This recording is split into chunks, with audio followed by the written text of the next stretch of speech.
രച്ചു ആ പൈസ ഇങ്ങോട്ട് തന്നെ, ഞാൻ പോയി പച്ചക്കറി വാങ്ങിക്കൊണ്ട്. ഇത്ര നാൾ ഞാനല്ലേ കടയ്ക്ക് പോയിരുന്നേ, ഞാൻ പൊക്കോണ്ട് എനിക്ക് വഴി അറിയാം, നീ മിണ്ടാതിരുന്നോ. ഡീ, നീ എന്റെ വാങ്ങിക്കും, നീ മര്യാദക്ക് സംസാരിച്ചോ. ഈ വീട്ടിലെ മൂത്ത കുട്ടി ഞാനാ, എനിക്കറിയാം കടയിൽ പോവാൻ, എനിക്ക് അതിനുള്ള പക്വതയായിണ്ട്. എനിക്കറിയാം മോളെ നിന്റെ പക്വത എന്താന്ന്. നിനക്കും ബാക്കി വരുന്ന പൈസ മുക്കാനല്ലേ, ഞാൻ വേണേല് വരുന്ന വഴിക്ക് ഒരു മഞ്ച് വാങ്ങി തരാം. നീ എനിക്ക് വാങ്ങി തരാന്നാ മോളെ, നീ എന്നെ പഠിപ്പിക്കാൻ നിക്കല്ലേ, നിന്നേക്കാളും ഓണം കുറെ ഉണ്ട് തന്നെ. നീ വീട്ടിലിരുന്ന് അമ്മ കാണാതെ ബൂസ്റ്റ് വല്ലതും വാരി തിന്നിരുന്നോ?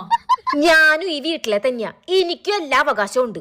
എടി നീ നമ്മുടെ അമ്മയുടെ മോളല്ലേടി. എനിക്ക് ഇന്ന് ഓർമ്മയുണ്ട് ആ ദിവസം. നമ്മുടെ വീട്ടിലെ പശു ചത്തുപോയി, അതിന് തിന്നാൻ വാങ്ങി വെച്ച തവിട് ബാക്കിയായി. ആ തവിട് കളയണ്ടല്ലോ എന്ന് വിചാരിച്ച് ആ തവിട് കൊടുത്ത് വാങ്ങിയതാടി നിന്നെ.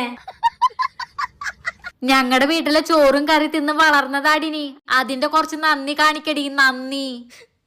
അച്ഛൻ വരട്ടെ, അച്ഛൻ വരട്ടെട്ടാ, ഇതിനുള്ളത് ഞാൻ വാങ്ങിത്തരാം.